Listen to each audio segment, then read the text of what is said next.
ಹೋಗಿ ಬರ್ತೀನಿ. ಹಾ ಸರಿ ಕಣ್ರಿ.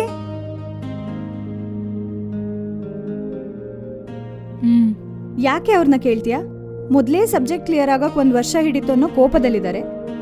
ಈ ಟೈಮಲ್ಲಿ ಇವೆಲ್ಲ ಅವಸರನಾ?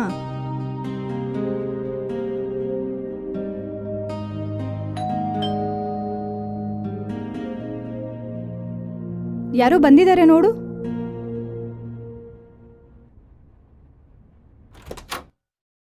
ಹಾಯ್. ಏನ್ ಬೇಕು? ಅದು ಆಂಟಿ ಬೆಲ್ಲ ಕೊಡ್ತೀನಿ ಅಂದಿದ್ರು. ಓ, ಎಷ್ಟು ಬೇಕು? ಅದು ಅರ್ಥ ಆಯ್ತು, ನಾನು ಹೋಗಿ ತಗೊಂಬರ್ತೀನಿ.